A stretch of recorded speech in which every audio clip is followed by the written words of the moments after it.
Se você estuda filosofia com seriedade, você precisa conhecer o básico sobre esses 8 gigantes do pensamento. Pode ser que o seu filósofo favorito não esteja nesta lista, mas eu te garanto que de alguma maneira ou ele foi influenciado ou ele debateu com esses 8 grandes pensadores. Eles enfrentaram os maiores problemas da filosofia e moldaram tudo que veio depois. Nesse vídeo você vai aprender o que cada um trouxe de essencial e como isso pode transformar a sua forma de pensar. Sem perder tempo, vamos direto aos 8 grandes filósofos da história da filosofia. O primeiro é Platão. Não dá para estudar filosofia e descartar Platão. O mínimo sobre ele todo estudante deve saber. Ainda que não goste da filosofia dele, porque não é uma questão de juízo de gosto. É necessário estudar Platão. A grosso modo, um dos problemas abordados por ele é o problema da realidade e a filosofia metafísica. Platão queria entender o que é real. Ele acreditava que o mundo sensível, esse que enxergamos, tocamos, ouvimos, é apenas a sombra de uma realidade superior. E esta realidade superior está no mundo das ideias. É ele que nos ensina a questionar as aparências particulares e buscar a realidade universal. As suas ideias influenciam até hoje os debates sobre justiça, conhecimento e filosofia.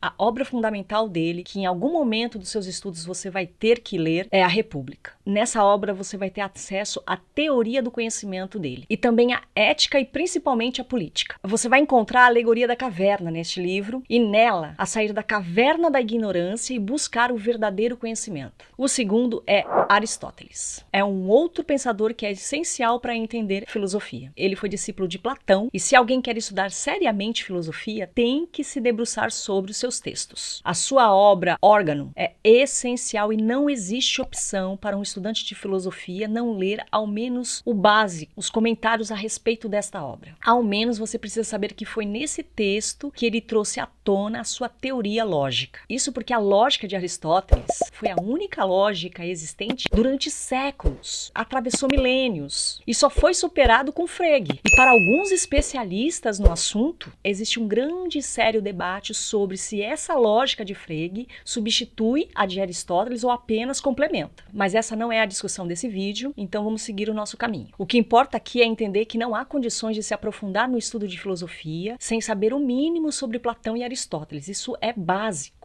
Já a Idade Média vai se pautar nesses 2 pensadores, Platão e Aristóteles. A filosofia da Idade Média é muito importante, mas não há nenhum filósofo que quebrou algum paradigma. Quando chegamos no Renascimento, nós vamos ter grandes pensadores, mas nenhum deles terá o impacto que um grande pensador da Idade Moderna vai ter na história da filosofia. Estou falando do nosso terceiro filósofo, o pensador Descartes. É indispensável o seu estudo. E você que não acredita no protagonismo de Descartes, saiba que esse teu conceito prévio sobre a filosofia cartesiana não passa de uma grande bobagem sem fundamentação nenhuma. Principalmente porque devemos a ele a ideia de que todo conhecimento necessariamente precisa de um método. Não basta contemplar o mundo das ideias e conhecer. Não basta experimentar, elencar, descrever para aprender. O conhecimento necessita de um método, porque descobrir a realidade que nos cerca supõe um mínimo de rigor no processo de aprendizado. Descartes queria descobrir uma base inquestionável para os seus conhecimentos. Ele duvidou de tudo até encontrar a primeira certeza fundamental. Penso, logo existo. E se você quiser saber um pouquinho como surgiu o cogito cartesiano, eu tenho um vídeo aqui no canal que fala a respeito.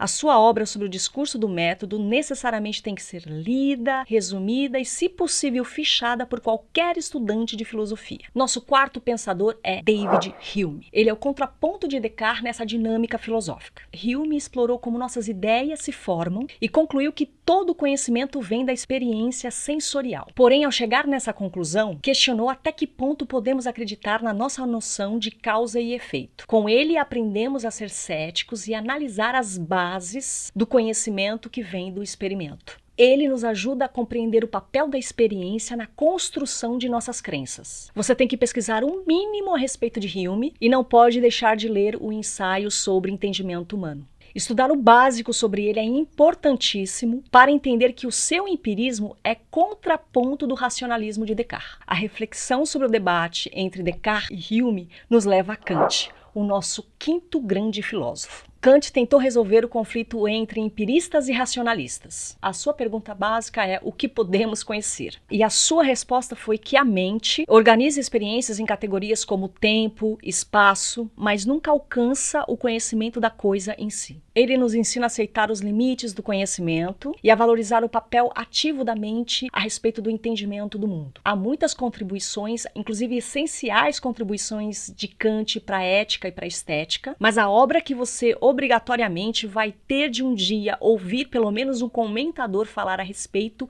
é A Crítica da Razão Pura. É um clássico importantíssimo na filosofia. E por isso esse livro tem de ser estudado por você. Quando todos achavam que Kant tinha resolvido o problema, vem o nosso filósofo de número 6, o grande pensador Hegel. Hegel não queria apenas conhecer a realidade, ele queria entender como ela se transforma através do tempo, onde tese e antítese sempre geram uma síntese. Você precisa aprender um mínimo sobre Hegel para começar a entender um pouco a dinâmica histórica. E também a refletir sobre como nossas ideias e valores estão em constante evolução. Mesmo sendo uma obra densa e que você não vai ler em 2 meses, a Fenomenologia do Espírito tem de ser lida por você. Ela é um clássico filosófico e tem que estar na lista de leitura de qualquer estudante sério de filosofia. É importante pontuar aqui que Hegel influenciou a filosofia política e social e colecionou bastante inimigos. Entre esses inimigos está o nosso filósofo de número 7, Nietzsche. Se por um lado Kant quis resolver o problema empirista e racionalista, Nietzsche tinha como um dos seus objetivos destruir a filosofia platônica e kantiana. Percebeu que se você quiser aprender sobre Nietzsche, você vai ter que entender um pouquinho básico, pelo menos, de Platão e de Kant? Porque um dos grandes objetivos do Nietzsche era destruir a filosofia dos dois. Para ele, toda a filosofia kantiana e platônica não passa de enganação para basear, para servir de alicerce à moralidade. E ele propôs que todos deviam criar os seus próprios valores e viver de maneira autêntica. A sua filosofia, entre tantas outras coisas, é um convite para questionar a moralidade e abraçar a individualidade, buscando significado e propósito individual para além das normas impostas. Assim falou Zaratustra é um clássico e todo estudante de filosofia, mesmo que não goste de Nietzsche, tem de ler. Após Nietzsche, muita coisa em filosofia acontece, mas nada que quebre paradigmas. Mesmo fervilhando correntes filosóficas e surgindo grandes pensadores, não surge uma quebra significativa de paradigma.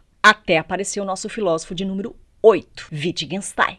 Ele aparece dizendo que o que importa não é a reflexão de como o nosso pensamento conhece as coisas, mas como a linguagem molda o nosso pensamento. Ele concluiu que muito dos grandes problemas filosóficos não passam de confusão de linguagem. Com Wittgenstein, nós colocamos a linguagem no seu papel adequado, tanto na comunicação quanto na filosofia. Com o seu conceito de jogo de linguagem, ele nos ajuda a analisar como o significado das coisas muda em contextos diferentes. Sua obra, Investigações Filosóficas, é a leitura essencial para quem quer estudar filosofia contemporânea. Cada um desses pensadores enfrentou problemas fundamentais e a grande contribuição deles foi nos deixar ferramentas para entender melhor o mundo. Ou seja, fazer filosofia. E para você, qual deles é interessante? Quem você gosta mais e quem você não gosta? Deixa sua opinião aqui no comentário. E se você está com dificuldade para estruturar os seus estudos de filosofia, clica no card que está aparecendo aqui agora, porque eu preparei um plano de estudos de filosofia que é simples e eficaz e que com certeza vai ser muito útil para suas pesquisas. Não perca tempo, clica aí.